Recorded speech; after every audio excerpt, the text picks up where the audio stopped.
Did you know that every word you speak matters? Are your conversations making a difference? With a passion for words and a heart for conversation, Teresa Velardi is a self-professed word nerd, best-selling author, BizCat 360 columnist, and publisher. Children's books as well as fiction and nonfiction books are welcomed at We Be Books Publishing and Book Endeavors, the imprints of her company, Authentic Endeavors Publishing. Whether written or spoken, Teresa strives to encourage and inspire meaningful conversations that make a difference. Here's the host of Conversations That Make a Difference, Teresa Velardi.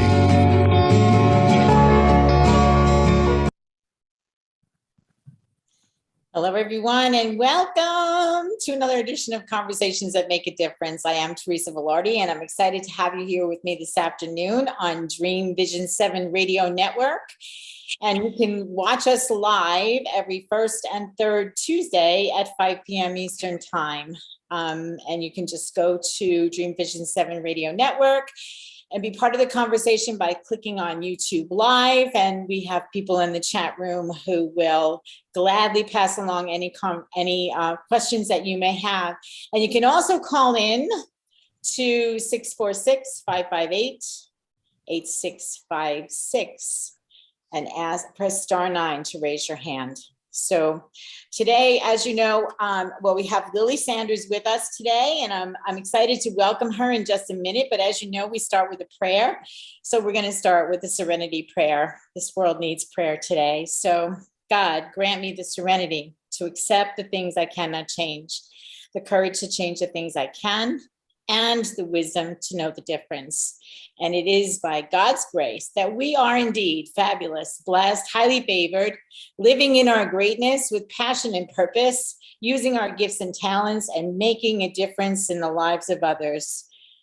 And all of God's great universe is conspiring in our favor. And we gratefully say, amen. So I like to start with that, the prayer to bring everybody together in unity, knowing that you do have a way to make a difference in your own life, as well as make a difference in the lives of others. And so we have with us somebody who is doing just that. And her name is Lily Sanders. She is an award-winning author of Truth to Triumph. She's a speaker. And she is an intimate partner violence expert and a major media expert. She specializes in helping young adults identify the disguises behind IPV and learn how to forge healthy relationships. She's also a survivor with a powerful story, and her mission is to help break the mold for generational blessings around the globe. Lily has been consecutively awarded one of the top 10 coaching experts in New York City, and recently was featured on NBC, CBS, USA Today, Yahoo, Boston Herald, Thrive Global, Zoosk, eHarmony, and iHeartRadio. You think this girl gets around a little bit? You can learn more about Lily at lilysanders.live. And she also says that the reason that she wrote her book, Truth to Triumph, was to help you learn how to navigate any life situation without losing yourself. And that's what we're going to talk about today. I think that this is a multifaceted conversation. And I want to welcome our guest, Lily Sanders, to the show. Thank you, How are you, Lily? Teresa. I'm great. Thank you for having me. Oh, you're so welcome. I'm glad to have you here. So tell me a little bit about how you, first of all, got started in this business of helping, you say young adults, but I know that you're also helping women of all ages to be able to navigate their way through some, let's say, precarious situations. Yes. So as a coach, I actually coach, I'm pretty gender-free, men, women. And, but one of the things that I specialize aside from that, and that new avenue that I've been taking as a speaker has been helping young adults and also parents of young adults help them how to cultivate healthy relationships. And in addition to that, actually understanding and recognizing and learning how to identify the disguises behind intimate partner violence. Because one of the things that we forget is it's really not always innate to understand how to have a healthy relationship or understand even what a healthy relationship looks like. Yeah. And so it's something that has to be taught and it has to be learned. It's a skill set.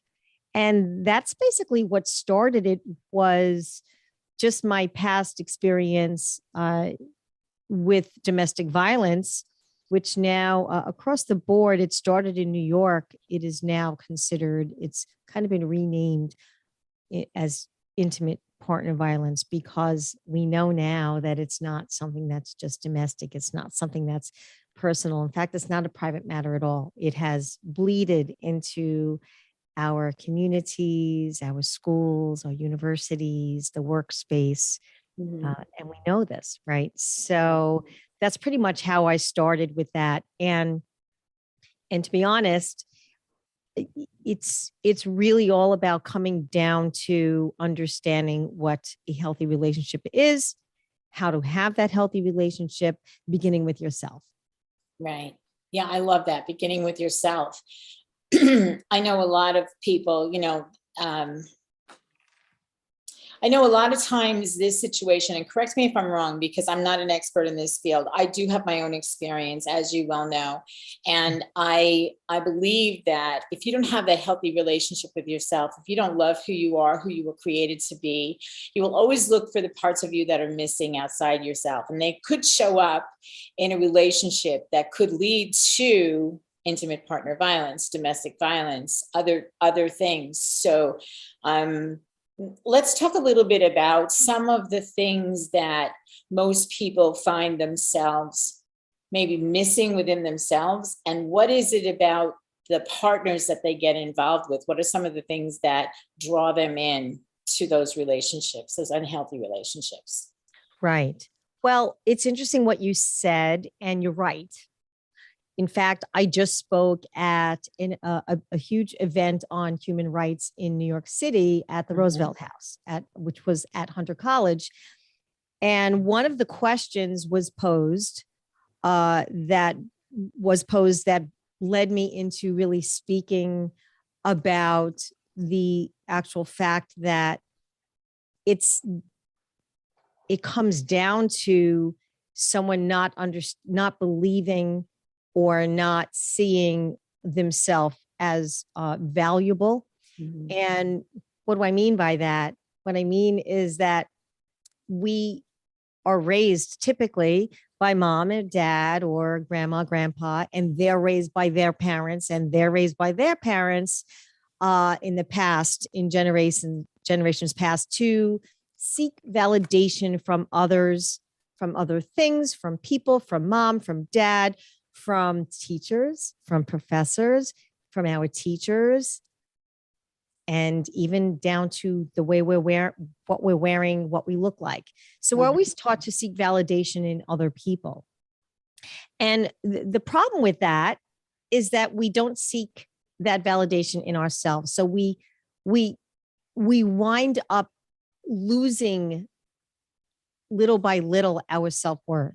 And we wind up looking to a relationship or to a parent or to a best friend or to a teacher or a mentor we look up to validate us, when really we are all perfect as we are.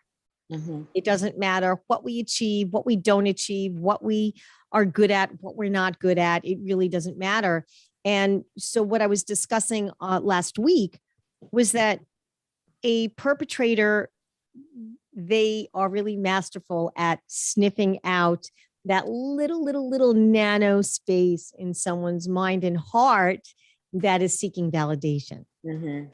And they grasp onto that person, and little by little, they start to manipulate, and over a period of time, they start to gain complete power and control over that person. Even the most seemingly strong person because what we look like or what we pretend to be on the outside is not always what's going on in here and even in here, right? Yeah. And yeah. So I think you said that very well. I think that, this conversation is one that is alive and well and living in the world today, not just from intimate relationships and, boyfriend, girlfriend, husband, wife, that relationship, as you said. Elderly also. Yeah. Not elderly. There's Yeah. many elderly parents that are abused every day. Yeah. And it's sad. It's sad because, and you said it, we are created perfectly and we have everything that we need. And one of the biggest things, and you mentioned it, you said parents and grandparents, and it's the ways that you were raised and the conversations that you heard and the behaviors you adopt and the belief systems that come inside. So all of this, if I'm not mistaken, comes into play with the relationship. And, I'm glad that you said even the seemingly strongest people can get drawn in.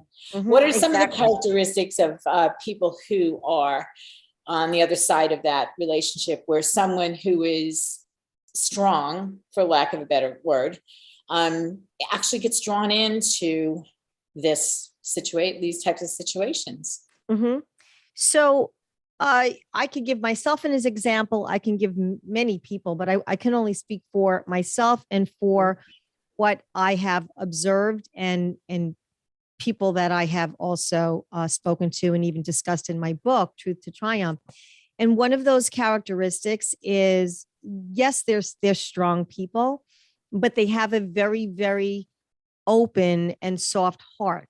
So typically someone that is very giving of themselves, not to say that we should walk around with a closed heart, understand, but people that are very giving of themselves and very nurturing.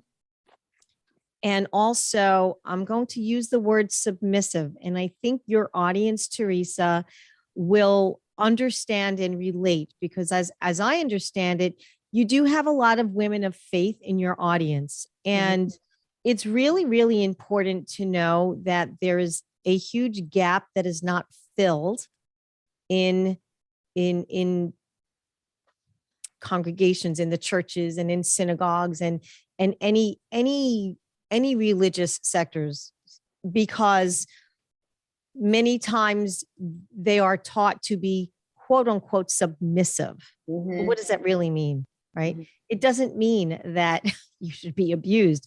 Big difference between, submitting your love for someone and also vice versa, and giving up your dignity and losing your dignity to someone who is not consciously loving you, because we know that abuse is not love, right? Yeah. And what's interesting is many times we wonder why our young adults grow up believing that they're not enough. It's again, it goes back to being taught, especially women, being taught that we're not as important. Today, thank goodness, we've come a long way with women being able to accomplish things and have credit for many more things and have opportunities for many more things than even 10 years ago, right? Yeah. We're still not there yet. But we are coming a long way. And one of the things that I could say, not personally, but what I see all over the map, is that people are really latching onto myths about intimate partner violence. Oh, it's someone that comes from a broken home. It's someone that has abuse in the house growing up. Oh, it's someone that, they like, or they're used to, or they feel that abuse is normal. No one feels comfortable with being abused, and no one believes that is normal. No one. Yeah. No. Mm-mm. No, yet it has become to some degree a norm in society today. And I'm sure that the pandemic did not help with people like in each other's faces all the time inside the house. Couples that normally don't see each other most of the day, except for the dinner table and beyond, that kind of thing. And when you come face to face with who you really are throughout your entire day, I would imagine that the person sitting at the desk at the office is a little bit different than the person who comes home to the dinner table after whatever their day entails. So, it's this topic is so real and so I'm going to say raw, that you actually went to that conference. It's a human rights event. So I believe that we all have the right to live happy, healthy lives. The Constitution says the right to liberty and happiness. Happiness is one of the big things there. So yes. And justice. And the justice system is broken. And we had that discussion. Yes. I was literally sitting next to on the panel, a very high profile attorney who's also been on ABC. And I have to tell you, when someone in that position says the system is broken, it's broken. It needs not tweaking. It needs to be revamped because, we're still seeing women that even perhaps, I can do something very, very topical. I'm just recently following the whole case on the celebrity case with Johnny Depp and is it Heard? Amy Heard? Is that her name? There's a whole case going on and he's suing her for defamation. And the reason why he's being defamed is because there was abuse, violence, allegedly, of course, but I'm following it. And what's interesting and what I think is really, really very important to discuss and highlight here is think about it. This woman was battered and he lost fame because of it. And she was the one that was victimized, but she's in court under the judicial system being tried. And so they're kind of rehashing the whole every single episode that's been going on. And they're bringing up all kinds of things. And look, at the end of the day, Teresa, this trial is not going to get either of them anywhere. Now, if he's going to get any honorable, and I'm going to quote honorable fame back, it's certainly not going to be by dragging all of this, through the court systems and re-victimizing and having her relive this, because that's really kind of re-victimizing her again and again and again. Because another thing that I was talking about is that we're re-victimizing the stigma and the judgments that's placed, whether it's intentional or not. Exactly. People, they look at you funny, they say things behind your back, they prejudge, there's this stigma that any survivor feels. It's like this egg on your face, not for a week or a year, but it's almost like forever and a day while you're actually even staying in that neighborhood. It's almost like they can't get away from it. That re-victimizing these survivors becomes so prevalent that shame and disgrace becomes the mental dialogue of a victim's everyday life. Right. And how often do you see a situation where I was having a conversation with someone very recently and, a marriage broke up, there was abuse involved. All of a sudden, some time passes and now one of the partners is looking to reconcile and so forth. But in the meanwhile, all of the same behaviors are showing up. How often does that happen? And how often do victims get sucked in to that same conversation again? And from that standpoint, what do people need to do who are victimized to avoid falling back into the hole? Oh my goodness, this is such a good question, Teresa. And again, it also brings me back to those women and men of faith, because you're taught to save your marriage. Well, here's the deal. I'm going to put it out straight. Is no one has been put on this earth to be abused or to abuse others. No one. And that's not an act of love. And that doesn't represent Christ, right? Exactly. And I will say this, you need to run for your life. Exactly. And you need to run to your life. And what I mean by that is you don't go back. We don't go back. We move forward, just like in anything else in life.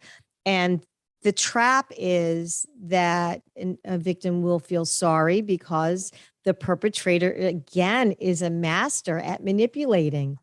And you have the promises. That's actually called like the calm stage or the honeymoon stage, where they promise you it will never happen again. They feed you all kinds of gifts. They flower you with all kinds of gifts and things. They leave things in your mailbox. They send you whatever it is.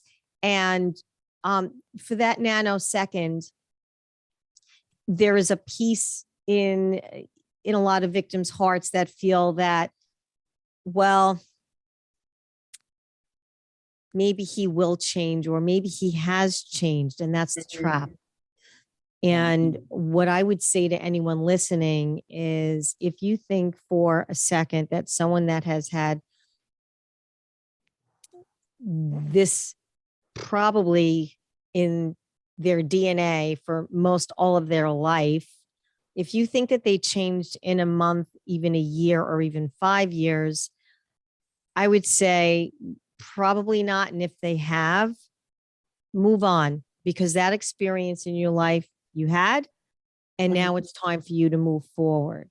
Whether it's by yourself doing something that's very that's serving others in a great way, whether that's raising your children as you should be raising them without showing them violence in the home, or whether that's meeting someone else, 10 years from now that you say, oh, this is what relationship health is. There you go. Okay, there you great. Go. And we're going to talk more about that when we come back. We have to take a break. I'm sorry to interrupt you, but stay on that train of thought, because there is life after that relationship, and Lily can prove it, and I can prove it, and many, many other women who have learned from those experiences can as well. We'll be right back.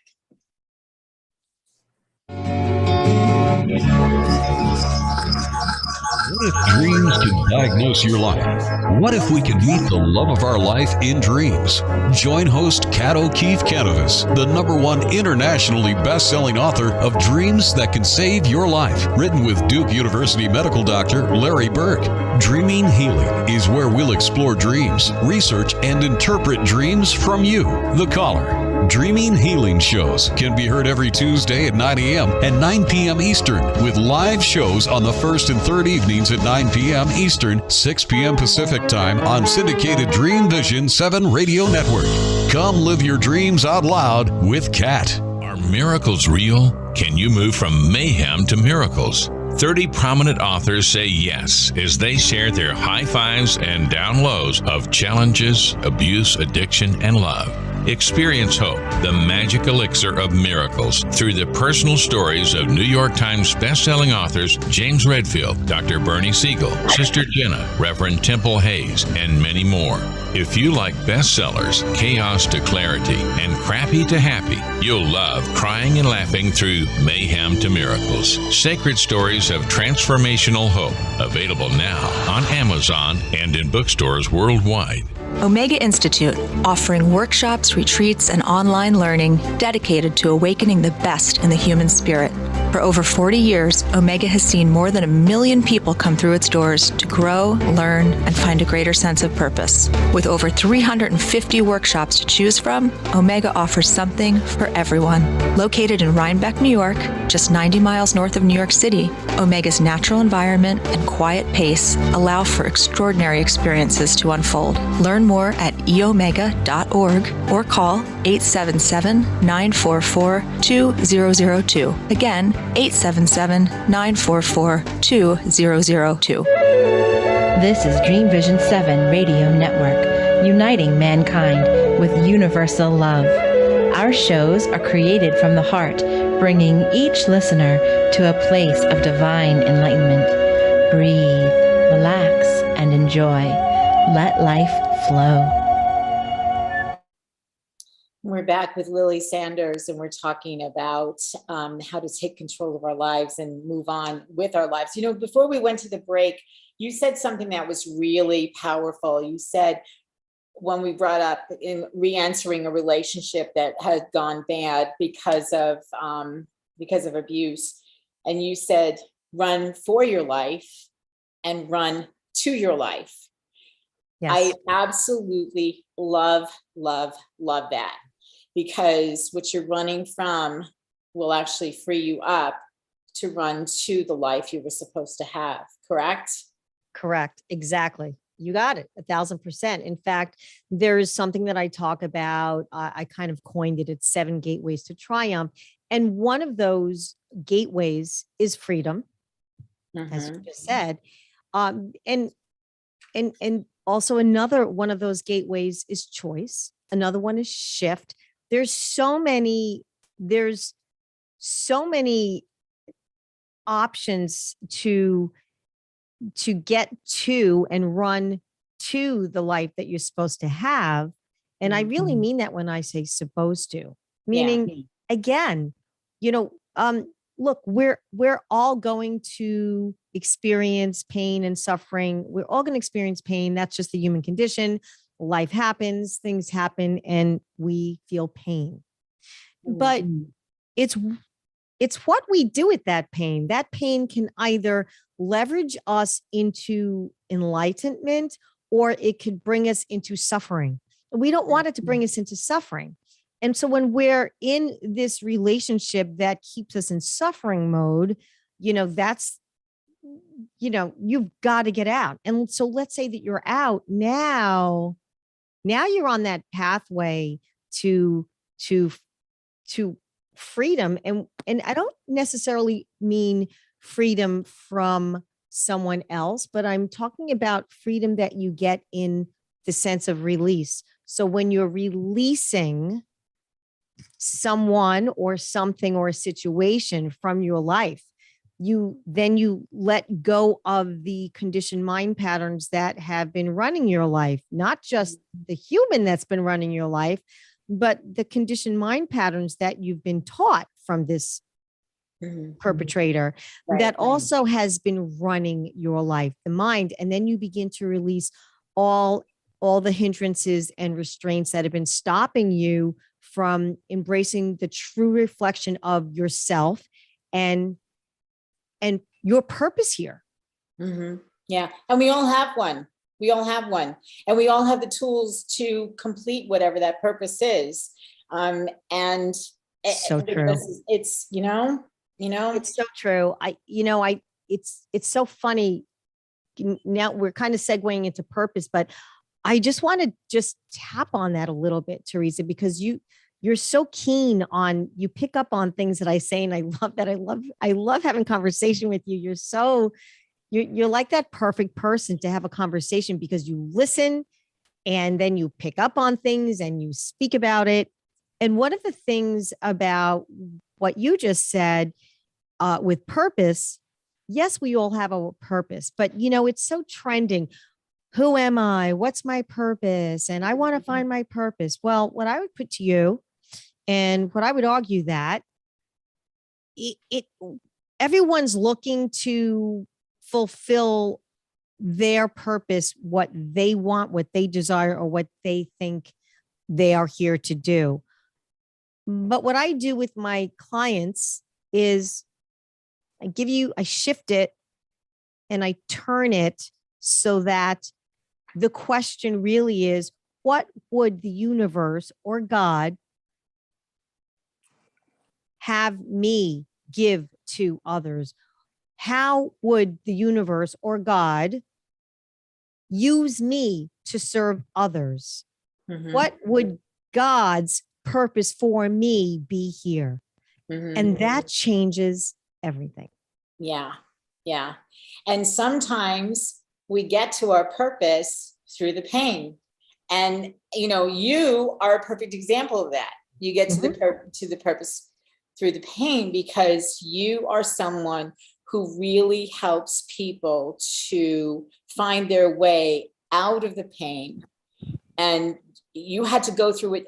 I could be mistaken, but I believe, and I will say this for myself, I had to go through what I went through in order to be able to get to where I am so that I can be a light for someone else, so that I can invite someone into the conversation. And thank you for your compliments of that conversation, because I love it. I love it. Yeah, no, and we had this conversation, how we both felt that we had to go through specific pain, right, in order to get into the light. Yeah, exactly. Let the light shine, let your light shine out, and let the light of God, the universe, whatever you call your higher power, shine upon you as you step into the place of being support for someone else who may be going through it. And that's what you do. Yes, you are a public figure. Yes, you go on television, you help people through circumstances that may be happening in the news and so forth and so on.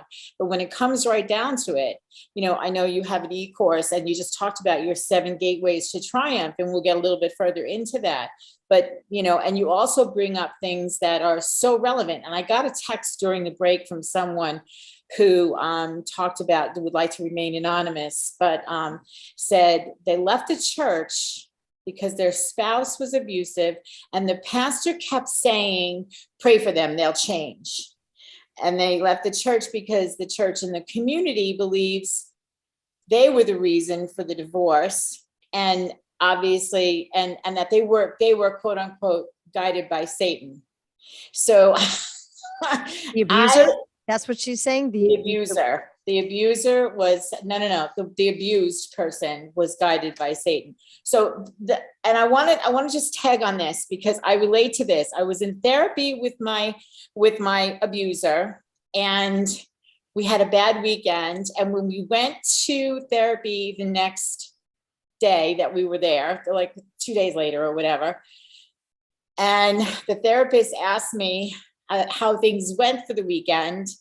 And I told what happened, and the response was, what did you do to cause it?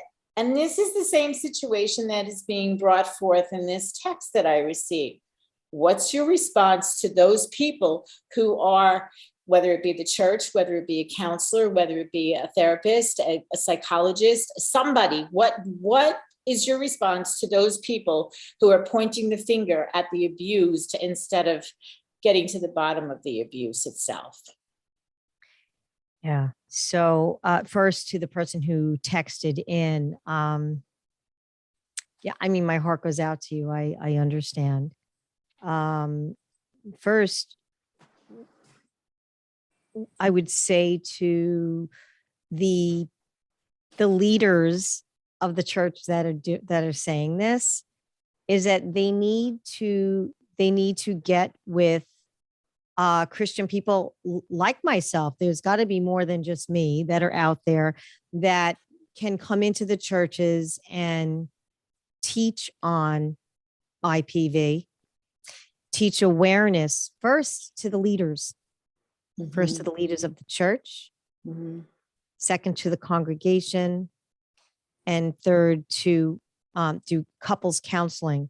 When you have a large church where maybe you have 5 or 10 different, let's say, pastors that handle different things. You have the youth pastor, you have, right, the couples pastor, and, there's some of the bigger churches like that.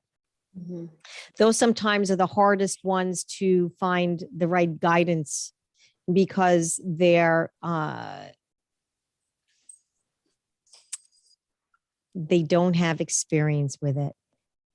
And it's a really dangerous role to have when you are not fully showing that compassion of Christ to that person who was abused. I mean, if you could, I mean, look, if people want to get really biblical, take the Bible and take those verses and discuss that with the very pastor that's telling you that. How many times that, Christ ate with this one and did for that one and helped this one and that one. But what's interesting is we're forgetting all the scripture. Okay. Your body is the temple of God. So would you smash the temple of God? Would you put down the temple of God? Would you strangle the temple of God? Like, think about it. Like, what's one good scripture has to be good for one, has to be good for all. And the problem is that a lot of the churches are still being led by just the old school mentality and the old school way of thinking. And that's not, what's really sad is that's not God speaking, that's people speaking. That's human speaking. So what I would tell even the person that texted in, don't seek validation from the pastor. Look, there's many churches out there. So what? You know what? Bless them, move on. I did. I left, but I have to say, there was a pastor that sat with me in my church. I sat in his office and he said, I sat with so-and-so who was my ex-husband, or to be, right? He said, and he doesn't even realize the severity. He won't even commit to understanding and owning the severity of what he did to you. And he said to me, he asked me, Lily, why did you stay? Which is the most common question. And I cried. I said, so many reasons, but if we're talking as a Christian woman, no one teaches about relationship and how to, this was the couples pastor. I said, you teach, all about marriage and relationship in marriage. But when someone's violent, there's no one to go to. And you look at scripture and there's no answers in there. The only answers is that that you need peace. And he gave me a full, he said, God wants you to have favor. He gave me his blessing to leave. Yeah. He said, no one is here. And I cried because there was someone that validated, what I went through in the church. So I really understand that person that's texting in. Yeah. I would say, go to someone. And if you're a devout Christian, go to someone like myself or anyone like myself that experienced it, understands how to help you go beyond it and how to navigate through that, even even staying in your Christian faith. Yeah. Because another thing is the church doesn't want to show if you have any kind of leadership in the church or if you have any kind of stewardship. Like I was a youth leader. I had to step down from my position because I was having problems with my marriage because I was beat up. I was black and blue. I had to step down from my position, And I said, well, then the only group in the world that brings me love and compassion and peace, I can't be with now. So where does that leave me? Yeah. And it's the same, it's the same thing. I grew up in church and I was told, your marriage is for life. Your commitment is for life. And I got all the signs before I got to the altar to not marry this person. And that's a whole other conversation. I wrote about it time and time again. But here's the thing. But that's man speaking. Yes. That's man speaking to you. That's an old school way of thinking. Yes. Yes. And the thing is that when I went to somebody else outside of my church who was still in the church, so to speak, that person said to me, Teresa, get out before he kills you. Get out before he kills you, So, and on that note, we hold the thought. We have to get it. We have to take our second break, and we will come back and go back to this conversation. Come on back and visit with us with Lily Sanders as we talk about how to navigate life through situations without losing yourself. We'll be right back. Darkest hours to brightest moments, transformation from despair to happiness, and chaos to clarity. Real people, real pain, real healing. Life-threatening illness, death, abusive relationships, divorce, and overcoming addiction are challenges these men and women faced head-on. See how they emerged stronger and happier. Buy the new book, Chaos to Clarity, Sacred Stories of Transformational Change by Reverend Patricia Caginello and Kathleen O'Keefe Canavas. Available on sacredstoriespublishing.com and worldwide through Amazon and other retailers. In a world facing annihilation, a miraculous African nun rises to become the first female pope through a web of war, murder, and betrayal. Loved by some, hated by many, she becomes the deadly target of Islamic terrorists and her own cardinals as she introduces a new vision that will either save humanity or accelerate its destruction. 4 people must race against a nuclear holocaust to learn her astonishing secret. Pope Annalisa is available at petercanova.com, Amazon, and other online booksellers and bookstores worldwide. Did you know that every word you speak matters? What you say and how you say it can make or break a relationship or shift the outcome of any situation. Are your conversations making a difference? Faith in God, gratitude, authenticity, and giving are Teresa Velardi's heart. It's in this spirit that she's focused on making a difference in the lives she's blessed to touch.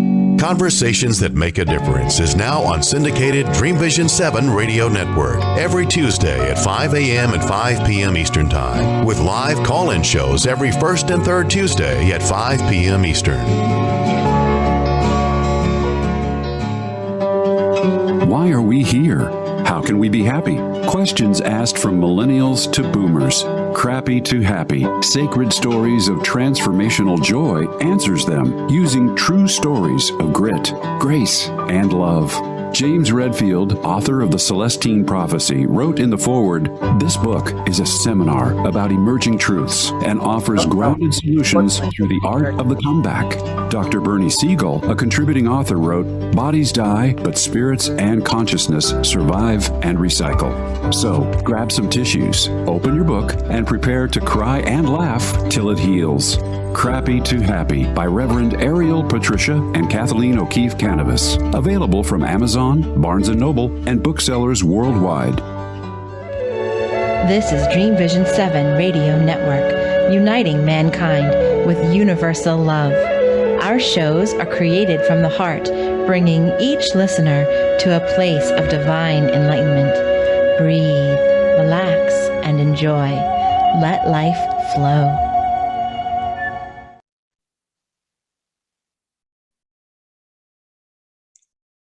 We're back with Lily Sanders. I usually say it at the top of that, with the first time that they say that let life flow, it kind of like brings a sense of peace and relaxation. I felt myself getting a little riled up before we went to break. So I appreciate the fact that they came and helped bring me down a level here. So, oh my goodness. It's what happens on Monday night. There was 3 of us on the panel, and you're listening to someone else's spiel, and it was emotional. That by the time I had to speak, I was like, I'm sorry, but I'm getting a little emotional here. It's because it does drive emotions. And look, we're humans, and we're conditioned to feel. Yeah. Right? Yeah. Yeah. And we, and the thing is that, The principles that we're talking about here, and I want to give Lily the platform to talk about her 7 gateways to triumph in just a second. This information, yes, we're talking about intimate personal relationships and whatnot, but this information is good, I believe, for when you are in circumstances where you may have abuse in the workplace, where you may have bullying in the school, where you may be, any situation where this dynamic occurs, this information is relative to. So let's touch a little bit about your e-course, 7 Gateways to Triumph. I want to let you know that this hour has flown by, and we have about less than 15 minutes left. So Okay. Let's talk a little bit about that. You said there's 7 fundamental steps that you've created. So I put this together, and, look, my book is called Truth to Triumph. What I did was I took out the guts of 7 really key things that you would get out of the book. And you don't have to read the book to take the course. If you read the book and you take the course, great. But if not, these steps are the things that I talk about. The gateways to triumph in your life is also your gateway to dignity, by the way, would be love, forgive, contribute, choice, shift, freedom, and hold. And each week you would practice each week. You would get something on. Let's say the first week would be love. The second week would be forgive. The third week would be contribute. And suggesting that each week you would put what you learn into practice. And it's something that you can just keep going back to and reminding yourself all of these 7 ways, these gateways to get to triumph in your life. And it's funny because we talked about freedom before. You mentioned freedom. Forgive is a big thing as well. People think that when you forgive, you're going to just kind of let it go and let that person or let that situation happen again. That absolutely is not what we do, right? But we forgive is one of the first steps to healing. If it's healing in the body, healing in the mind, healing in the heart or the spirit, right? And so we have to take all those fundamental steps into healing if we want to actually go beyond and navigate in any life situation today, tomorrow, or 10 years from now, without, again, losing yourself, who you are, the essence of who you are in all of what I call the minutia in life. I call it minutia, and it's such an old that word all the time. I love it, right? But when we can see clearly a healthy, happy self, then we could vibrate with the frequency of having healthy, happy, harmonious outcomes in life.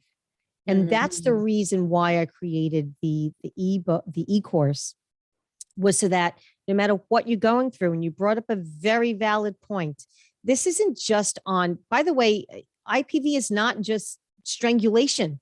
It's any kind of abuse. And it's not just intimate as far as someone that you're intimately involved with at home. Intimate could be, yes, 100,000%, Teresa, someone you're working with. Someone you're seeing in the elevator at work every day, someone that you're going to school with, someone that is a professor at school, someone who counts your till at the grocery store that you work in as a cashier. It's everywhere. It's everywhere. It's in the workspace. It's in your communities. It's even how you conduct yourself when you're in a car. Last year, I did a live. I was so upset because I experienced for the first time in my life, someone had road rage on me and followed me and threw something at me. And my whole body was shaking. I had to pull over. I was so physically upset. Same thing. That's violence is violence. And it's everywhere you go. But when we surround ourselves with the essence of love, forgiveness, we contribute, we're serving others, we make the choices that are the right choices, we shift our awareness from unconscious beliefs to conscious thinking, and we have the freedom and release the things that no longer serve us, and we hold on to the things that we really truly know that we know that we know we're here on this earth to do. We can manifest. Exactly. But in the meantime, you have some tools within this that can help people maybe possibly answer the question that I just got back from our last text. Okay. So this pattern has repeated itself over and over again with different, same person, different body, different looks. Okay. Do you know what I mean when I say that? The characteristics. Meaning someone just went after an abusive relationship, went into one that was similar abusive relationship, and finally decided that they would rather not be in relationship than go through the abuse again. How does someone like that ever trust again? That's a great question. Is that what someone just texted in as well? Yes. This is a great question to whoever just wrote that. The first thing that you need to understand is if you feel this way, then be in acceptance of feeling that way and just heal and be by yourself. I did for 10 years. It's really okay. And in fact, I think you should really see that as intuition speaking to you. And it's okay. That's how you feel. It's okay. Now, the second part of that question, here's my answer to that, is you can trust as soon as you start to really trust in you. And what I mean by that is you start to trust in your innate ability to see the spirit in someone and to see who they are behind the body, behind the verbiage, behind the actions, and really, really be very keen on every single thing collectively that someone is all about, their behavior, their characteristics, their verbiage, how they treat others. It's a great way to observe someone and understand someone is watch the way they are to other people. Watch the way they treat the wait staff in a restaurant. Watch the way they speak to their children. Watch the way they speak to their coworkers, their boss, their employees, so on and so forth. Watch the way they even drive. Yeah. Are they a courteous driver? Do they curse and yell and are their arms flying in the air? These are all signs that only get exasperated. Is that the right? Yeah, like in a relationship. So these all show someone's inner character, you know. We recently saw Will Smith get up and slap someone at the Oscars, right? Did he mean to make a big thing? Probably not, but it shows this internal anger in him that got the best of him. Yeah. I hope that I'm making sense to the person. So yes, then great. If that's the way you feel, look, I loved being by myself. I wasn't in a relationship for 10 years and I, dated here and there, and I had a blast learning and loving who I was. And I had a blast raising my son. It was all good. And you start to trust again when you start to trust in your ability, your innate ability to really see someone for who they are, really, really learn how to identify everything about someone.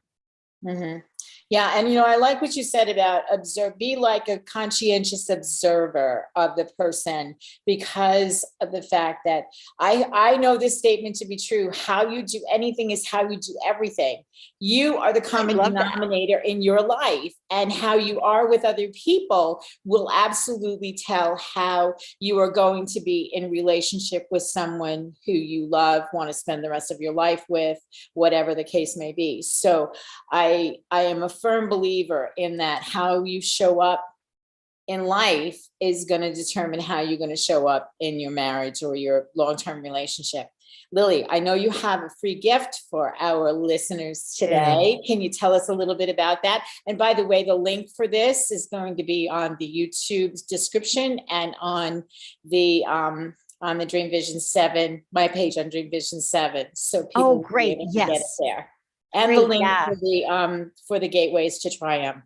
Fabulous. Yeah. Click on that link for your free gift. I would love everyone to have. It is an ebook. It's a very comprehensive ebook. It's their daily affirmations.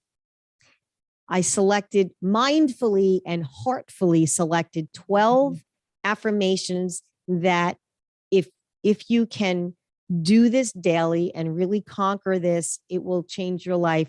12 affirmations. And again, there's a description on how to do this. Again, little baby steps. Don't go through all 12. Yep. Live with one affirmation for a week. If you're not believing it, do it a second week, and then go to the second affirmation, the third, all the way down to the 12th, and then go back again and just live with this. It's an ebook. It's called Soul Bread. I love it. I love the name of it. It's called Soul Bread. Yes. Daily affirmations that feed the soul. Yes. Yes. Okay. And you go to Lily's page, lilysanders.live, and learn more about her, learn what she has going on in terms of events. I actually have the opportunity, I'm going to take a second to talk about it here for just 1 minute because we only have a couple of seconds left. But in July, I am going to be with a team of women. We are putting together a retreat called Freedom Reigns Retreat, FreedomRains retreat.com. You can go there, find out the information, see if it's a fit for you. If you are in or have been in a relationship similar to what Lily and I have been talking about, reach out to her. Go check out the retreat. There is help. There is hope. There is healing. And get Lily's book, Truth to Triumph. Yeah, I mean, because this will help as well. Even if you're a man, just because there's little me in the front, this will not only help a woman, but also a man. And it will also be a great eye opener for someone who thinks that they're abusive. This is great for a perpetrator. And we love everyone. I mean, we feel for everyone and they need healing just like we do. Absolutely. Absolutely. And we all need healing. We come into a broken world, and this world right now is extremely broken. So, and we pray that somehow, some way, it will come back together. But we know one thing: God always wins. Love always wins. Love always triumphs. Always. So, always triumphs. So, Lily, this has been awesome. Thank you so much for being my guest on this edition of Conversations That Make a Difference. And for those of you that are listening, I hope you took something special away from this conversation, and that the next conversation that you have makes a difference.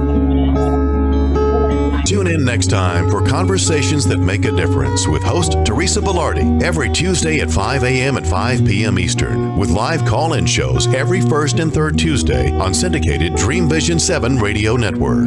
Thank you for listening, and thank you to our producer Rachel and to our station owner Deborah Beauvais, working behind the scenes. Be sure to go to conversationsthatmakeadifference.com for your free gift. Make sure your conversations make a difference.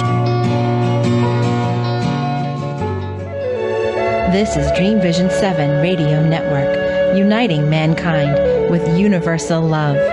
Our shows are created from the heart, bringing each listener to a place of divine enlightenment. Breathe, relax,